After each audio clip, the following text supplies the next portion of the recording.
नमस्कार साथियों, इस वक्त एक बहुत बड़ी खबर आ रही है संजीवनी क्रेडिट कोऑपरेटिव घोटाले को लेकर। जिस तरीके से पिछले कई साल पहले ये घोटाला हुआ था, लेकिन आज जिस तरीके से जोधपुर के अंदर मुख्यमंत्री अशोक गहलोत ने इस घोटाले पर जो बयान दिया है, अब देखिए किस तरीके से मुख्यमंत्री अशोक गहलोत ने सीधे तौर पर यह कहा कि शेखावत, गजेंद्र सिंह शेखावत है वो इस पूरे मामले में आरोपी है।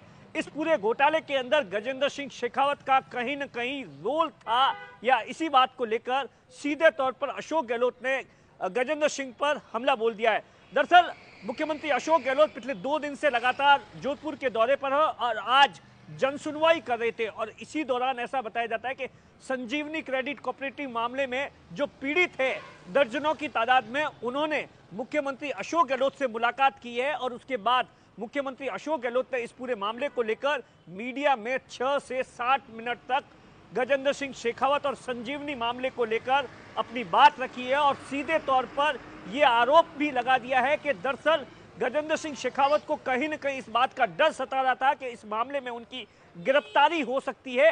इसीलिए उन्होंने जो दिल्ली से जेड सैनिक की सुरक्षा ली है। अगर जो उन्हें सुरक्षा चाहिए होती तो हमसे मांगते, हम उन्हें सुरक्षा देने के लिए भी तैयार थे, लेकिन इस मामले में पहले भी कई लोग गिरफ्तार हो चुके हैं। दरअसल क्या कुछ पूरा मामला है मैं आपको बताता हूं। ऐसा बताया जाता है राजस्थान सहित देश के अलग अलग हिस्सों में कुछ साल पहले संजीवनी क्रेडिट कोऑपरेटिव सोसाइटी की शाखाएं खुली थी, और वहां पर ऐसा बताया जाता है 2 लाख लोगों ने तकरीबन 953 करोड़ रुपए का निवेश किया था, और उसके बाद अचानक ही बैंक की शाखाएं बंद हो गई। जब निवेशक थे वो पैसे लेने के लिए जाते थे तो उन्हें पैसे नहीं मिल रहे थे, और इसी बात को लेकर पिछले कई सालों में जो संजीवनी क्रेडिट कोऑपरेटिव सोसाइटी के एमडी है वो जेल की हवा खा रहे हैं। लेकिन जिस तरीके से पिछले 1 महीने भर से इस पूरे मामले को लेकर एसओजी ने जांच शुरू की है, और उसके बाद अचानक ही गजेंद्र सिंह शेखावत को जेड सैनिक की सुरक्षा मिलना, तमाम चीजों के बीच में, क्योंकि यह पहला मौका नहीं था जब अशोक गहलोत से संजीवनी के निवेशकों ने मुलाकात की है। इससे पहले भी कई बार की है, लेकिन जिस तरीके से अशोक गहलोत इस पूरे मामले को लेकर 5 से 6 मिनट तक मीडिया में बोलते हैं, और 6 से 7 महीने बाद में चुनाव है, तो टाइमिंग को लेकर कहीं न कहीं सवाल खड़े हो रहे हैं। तो क्या ये मान लिया जाए कि आने वाले दिनों में इस पूरे मामले को लेकर गजेंद्र सिंह शेखावत की मुश्किलें और ज्यादा बढ़ने वाली है? सबसे पहले मैं आपको सुनाता हूं क्या कुछ मुख्यमंत्री अशोक गहलोत ने कहा।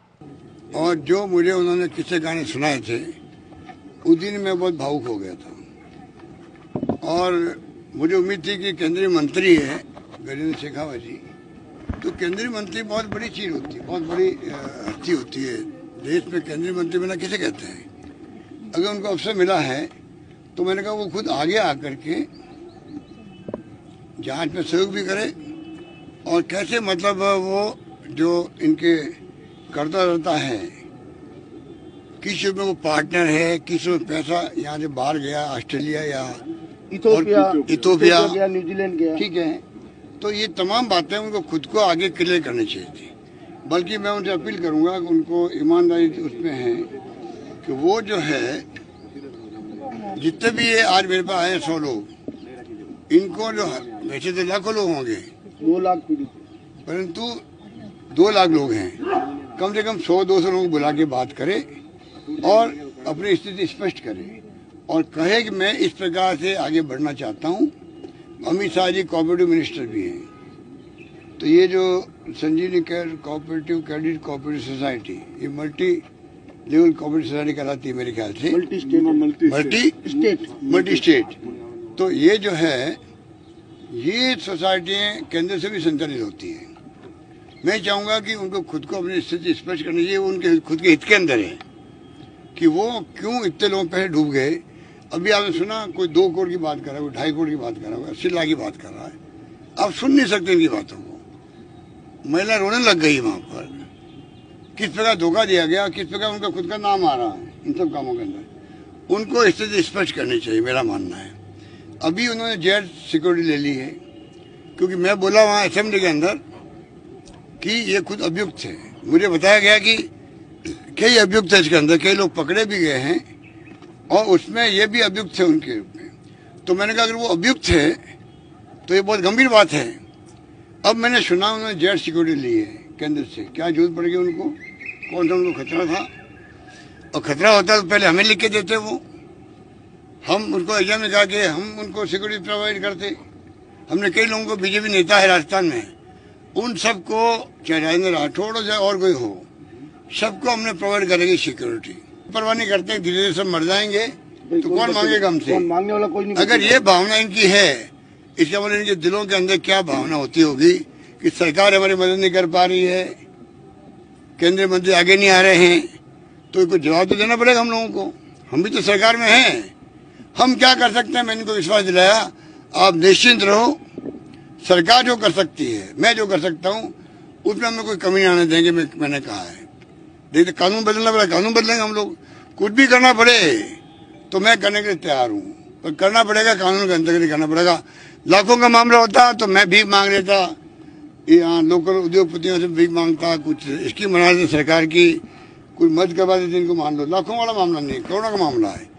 इसलिए गजेंद्र सिंह शेखावत जी को खुद को आगे आना चाहिए और इस मामले को मैं समझता हूँ कि खुद हस्तक्षेप करे, बातचीत करे, बुला के बातचीत करे, खुद आए यहाँ पर, सबको इकट्ठा करे, तब उनका बड़ापन दिखेगा।